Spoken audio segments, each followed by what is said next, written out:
The first thing we're going to do to help us remember the different terms is to split them into two groups based on the ending of the word. One of the tricks to remembering the different diseases is to simply break down the word. Two of the words end in lithiasis, and the other two words end in itis. We know from our medical terminology videos that lithiasis refers to the presence or formation of stones. So for lithiasis, I want you to simply remember stone. Lithiasis equals stone. Say that over and over in your head until it sticks. We also know from our medical terminology videos that itis means inflammation. So for itis, I want you to simply remember inflammation. Again, say itis equals inflammation over and over until it sticks. I'll link the medical terminology videos in the description if you want to check those out. So now we know the terms cholelithiasis and choledocholithiasis will have to do with stones, and the terms cholecystitis and cholangitis will have to do with inflammation. Next, we have to figure out where the stones are and where the inflammation is taking place. For that, let's look at each term, starting with cholelithiasis. So what is cholelithiasis? Well, we already know lithiasis refers to stone, but what does chole mean? Chole refers to gall or bile, so if we put the word together, we have gallstones. And that's exactly what cholelithiasis is. It's the presence or formation of gallstones, usually located in the gallbladder. We're going to see these terms again, so write them down if you're taking notes. Let's look at an image now to help you visualize what's going on so it sticks in your memory. We can see we have the liver, gallbladder, and pancreas. The right and left hepatic ducts exit the liver and join to form the common hepatic duct. The gallbladder connects to the common hepatic duct through the cystic duct. And together the cystic duct and common hepatic duct form the common bile duct. As we mentioned before, cholelithiasis is the medical term for gallstones. Gallstones are hardened deposits that can form in the biliary tract, usually in the gallbladder, as shown in the image.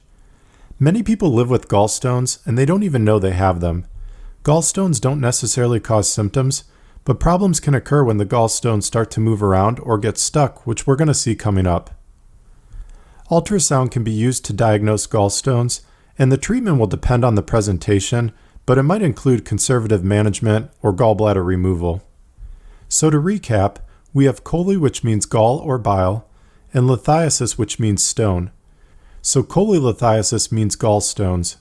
More specifically, it means the presence or formation of gallstones in the biliary system, usually in the gallbladder. Next, we have cholecystitis.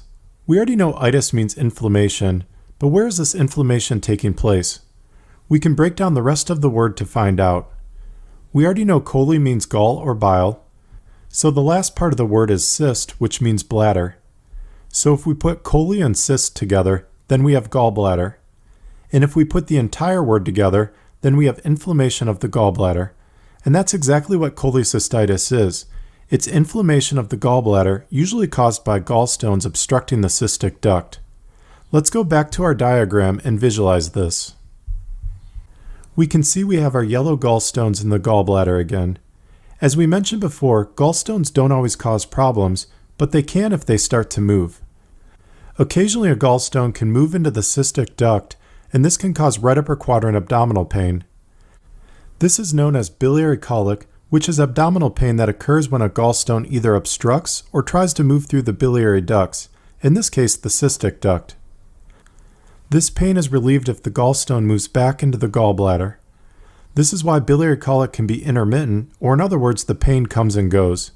It just depends on what the stone is doing, where it's at, and how it's traveling. Sometimes the gallstone moves into the cystic duct and it stays there.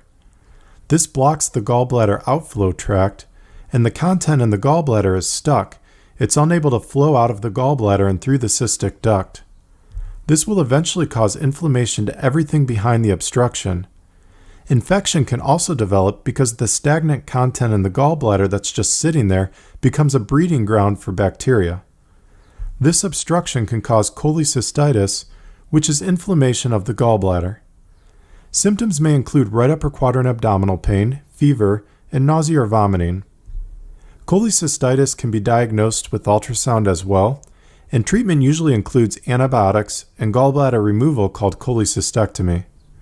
So to recap, we have chole, which means gall or bile, and we have cyst, which means bladder. If we put it together, then cholecyst means gallbladder, and itis refers to inflammation, so cholecystitis is inflammation of the gallbladder. Let's move on to choledocholithiasis, and as always, let's break down the word first. We already know lithiasis means stone, but where is the stone located? We can use choledocho to find out. Choledocho refers to the common bile duct. So if we put it together, then choledocholithiasis is the presence of a gallstone in the common bile duct. You know the drill, let's go back to our diagram and visualize this.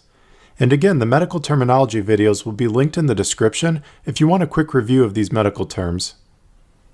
So we can see we have our gallstones in the gallbladder again.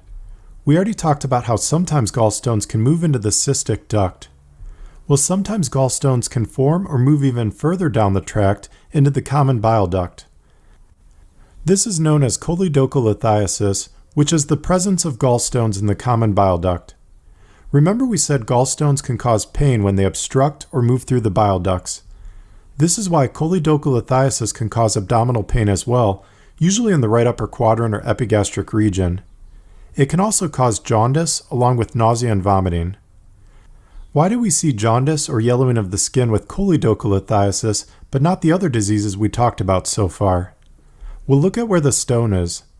The gallstone is in the common bile duct, and it's not only potentially obstructing the outflow of the gallbladder, but it's also affecting the outflow of the liver, which can lead to jaundice. While ultrasound can show signs of choledocholithiasis, an ERCP or MRCP is sometimes necessary to diagnose it.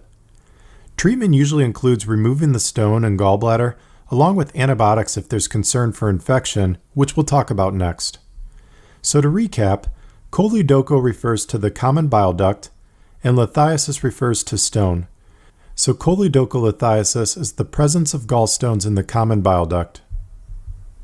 The final disease is cholangitis. Let's break down the word again. We know itis means inflammation. We also know chole means bile or gall. Angio refers to a vessel or duct. So together, cholangio refers to bile duct. If we put the entire word together, then we have cholangitis, which means inflammation of the bile ducts, usually caused by a gallstone obstructing the common bile duct. Let's go back to our diagram and visualize it. We have our gallstones in the gallbladder again. We know that sometimes gallstones can form or move into the common bile duct. This is known as choledocholithiasis, as we just talked about. But if the gallstone obstructs the common bile duct long enough, then this can cause inflammation to everything behind it. This includes the gallbladder, liver, and bile ducts. This is known as cholangitis, which is inflammation of the bile ducts, usually caused by a gallstone obstructing the common bile duct. We know from our talk on cholecystitis that an obstructed stone will block content from passing through. This can lead to inflammation as well as infection from all that content that's unable to pass by the stone. As a result, symptoms may include fever, abdominal pain, jaundice, altered mental status, and nausea or vomiting. Diagnosis will be similar to choledocholithiasis with an ultrasound, ERCP, or MRCP. There are other imaging modalities like CT that can diagnose everything we've talked about so far, but the other options tend to be first line. Blood work is typically ordered as well. You can find that information in the future videos where we'll talk about each of the diseases in more detail. Treatment usually includes stone and gallbladder removal along with antibiotics. So to recap, chole means bile or gall, and angio means duct or vessel.